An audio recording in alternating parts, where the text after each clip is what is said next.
ना डॉक्टर का पता, ना अस्पताल ढंग का, ना दवाई का उपलब्धता। ऐसे स्थिति में और ऐसे पिछड़े राज्य में ऐसा महामारी एक अभिशाप के जैसा होता है। लेकिन हम लोगों ने बड़ी शिद्दत से और बड़ी मेहनत से, बड़ी लगन से, बड़ी ईमानदारी के साथ इस राज्य की जनता को बचाने का 2400 घंटा हम लोगों ने काम किया। और इस राज्य की जनता को बचाने के लिए मुझे बहुत बड़ा कीमत भी चुकानी पड़ी। और इस कोरोना में हमारे 2 मंत्री शहीद हो गए, हमारे हाजी हुसैन अंसारी साहब और हमारे जगन्नाथ महतो जी। इस राज्य के गांव देहात घूमते घूमते कोरोना भी उसको साथ में लेकर चला गया। तब जाकर के इस राज्य के लोग सुरक्षित बचे। बगल के राज्य में, यूपी बिहार में ऐसा लोग मरता था जैसे जानवर मरता हो, वहां मिट्टी खत्म, दफन। लेकिन इस राज्य के लिए केंद्र में बैठे राजनेता इस राज्य को एक दुधारू गाय के रूप में देखता है। दूध तो निकालता है लेकिन चारा नहीं देता। बड़ा चिंता का विषय है। यहाँ के खनिज संपदा, यहाँ का कोयला, लोहा, अभ्रक, यूरेनियम, दुनिया भर का बॉक्साइट वगैरह खनिज संपदा से बड़ा बड़ा व्यापारी लोग अमीर पे अमीर होता चला गया और हमारे लोग गरीब के गरीब होते चले गए। 3-5 साल के कार्यकाल में 2.5 साल कोरोना खा गया। जब हम आप लोगों के लिए काम करना शुरू किया तो हमारा टांग खींचना शुरू किया, हमको काम नहीं करने दिया, रोज नया हमारे विरुद्ध षड्यंत्र। और अंततः उन लोगों को जब षड्यंत्र से सके नहीं तो जबरदस्ती हमको जेल में भी डाल दिया। खैर कोई बात नहीं, जब गरीब का अगर आशीर्वाद और दुआ साथ में रहता है ना तो किसी का कोई बाल भी बांका नहीं कर सकता है। और आज उसी के बदौलत आज हम आपके बीच में खड़े हैं। कोरोना के इस जंग में हमारी महिला दीदियों ने जो हमें साथ दिया, उसी दिन हमने संकल्प किया था हम आज इस राज्य की अर्थव्यवस्था को मजबूत करेंगे और इसमें सबसे पहले भागीदारी हम महिलाओं को बनाएंगे। और इसके साथ हमने इस राज्य के हर महिलाओं को, हर वर्ग के महिलाओं को, चाहे वो हिंदू हो, मुस्लिम हो, सिख हो, ईसाई हो, आदिवासी हो, दलित हो, पिछड़ा हो, कोई भी हो, सभी महिलाओं को इस राज्य में मुख्यमंत्री मैया योजना से हम लोगों ने सम्मान देने का काम किया है।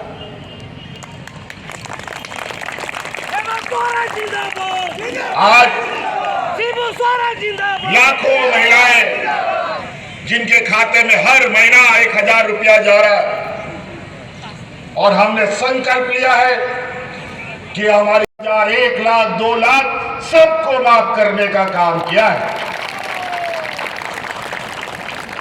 और बिजली बिल भी माफ कर दिया जो बकाया था। और आने वाला समय में 200 यूनिट बिजली भी हमने आपको फ्री कर दिया है। जाइए अब अपना खेती बाड़ी भी कीजिए, पटाइए भी मशीन से, कोई चिंता नहीं। पहले तो बिजली खाने पीने का भत्ता होता है वो सब, किसी को मोबाइल, दुनिया भर की चीजें हम लोगों ने बांटा। एक आम आदमी, हर आदमी, चाहे वो अमीर आदमी हो या गरीब हो, उसका 2-3 चीज सबसे अधिक जरूरी होता है, रोटी, कपड़ा और मकान। आज सरकार जो डबल इंजन की सरकार थी पिछला बार, यहां पर इन लोगों ने 11 लाख राशन कार्ड डिलीट कर दिया था। हम लोग का सरकार बना, हम लोगों ने अतिरिक्त 20 लाख राशन कार्ड, हरा राशन कार्ड बना करके आप लोग के बीच में बांटा। लेकिन बड़ी गरीब गुरुआ के साथ हमेशा सौतेला व्यवहार होता है। हम लोग गरीबों को राशन कार्ड दिए, हरा राशन कार्ड, और हम लोग सोचे कि सरकारी दुकान से राशन खरीदेंगे, सस्ता में मिलेगा और गरीबों में हम बांटेंगे। लेकिन केंद्र सरकार महीनों महीनों तक सरकारी दुकान से हम लोग को राशन नहीं खरीदने दिया, और इसी वजह से कई बार 1 महीना 2 महीना हरा राशन कार्ड में लोगों को राशन मिल रहा था। हम लोग को खुले बाजार में महंगा दर में खरीदना पड़ता था और गरीबों को देना पड़ता था। बहुत हल्ला करते हैं, तब जाके थोड़ा सा मिलता है। प्रधानमंत्री आवास योजना में 8 लाख आवास इस राज्य सरकार ने स्वीकृत किए थे। भारत सरकार से उससे पैसा मिलना था, उसका हिस्से का, लेकिन इन लोगों ने हम लोगों के लाख निवेदन करने के बाद नाक रगड़ते रह गए, लेकिन प्रधानमंत्री आवास का पैसा नहीं मिला। अंततः हमने ये निर्णय लिया, मत दो तुम पैसा, हम अपने ताकत पर यहाँ के गांव के लोगों को, गरीब जनों को आवास देंगे। और हम लोगों ने अब आवास योजना शुरू किया। और ये तो 8 लाख लोगों की बात करते हैं। जब हम लोगों ने गरीबों का संख्या गिना तो आज वो 25 लाख गरीब है जिनको आवास देने की आवश्यकता है।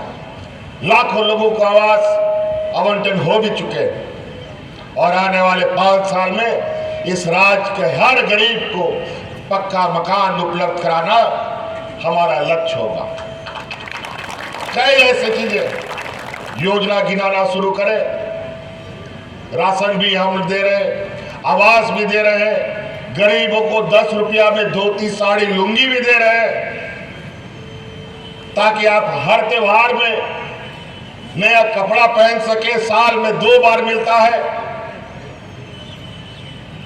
हमारे बच्चों के लिए अच्छा स्कूल, प्राइवेट स्कूल के स्तर पर हम लोगों ने मुख्यमंत्री उत्कृष्ट विद्यालय बनाए, जहां इंग्लिश मीडियम में पढ़ाई हो रही है।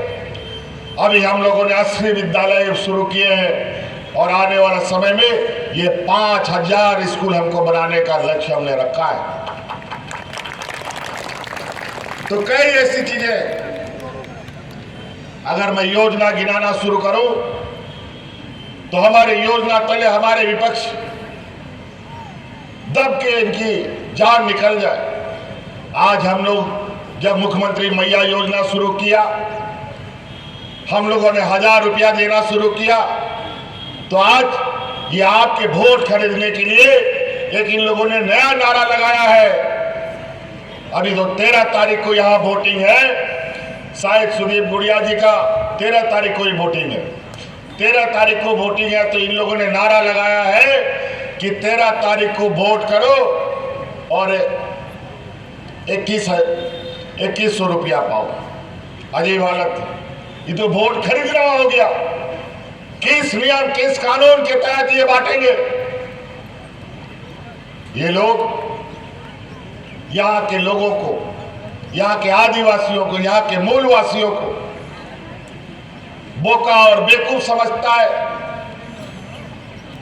और हमारे बीच ऐसे ऐसे जहर उगलते हैं जो आपसी सौहार्द खराब करने के लिए लगातार प्रयास करते हैं। अभी इनका कुछ नेता लोग, कुछ मुख्यमंत्री लोग दूसरा राज्य के यहाँ घूम रहा है। ये लोग बोलता है आदिवासी का हितैषी है। आप सबको मालूम है झारखंड का बहुत बड़ा संख्या असम का चाय बागान में जाके बसा है, और आज वहां के आदिवासी, हमारे भाई, हमारे जात बिरादरी के लोग असम में जाकर के उनका क्या हालत है जाके पता कीजिए। वहां के मुख्यमंत्री ने उनका पहचान मिटा दिया, उनको आदिवासी का दर्जा नहीं मिला। उनकी पहचान, उनकी संस्कृति, उनकी सभ्यता सब खत्म, और यहां आदिवासी के हितैषी बोलते। आज ये तबकरा एक ऐसा भूमि है जहां अपने हक अधिकार की लड़ाई के लिए हमेशा लोगों ने अपनी अलग पहचान बनाई है। राज अलग होने के ठीक साल भर के बाद जब इस राज्य में भारतीय जनता पार्टी की सरकार थी, उसी दौरान यहां तबकरा गोली कांड हुआ था। 1 फरवरी या 2 फरवरी को लगभग 8 लोग इसमें शहीद हो गए। बहुत सारे हमारे नौजवान यहां है और वो 20 वर्ष हो चुका है इस घटना को, और सभी हमारे मूलवासी आदिवासियों की जान इसमें चली गई। पुलिस की गोली से कई लोगों का नाम तो हम लोग कई लोग नहीं जानते। हमने भी जानने का प्रयास किया, क्योंकि आंदोलनकारी पार्टी से हम लोग आते हैं, तो हम अपने शहीदों की थोड़ा लेखा जोखा जानने का हमेशा प्रयास करते हैं।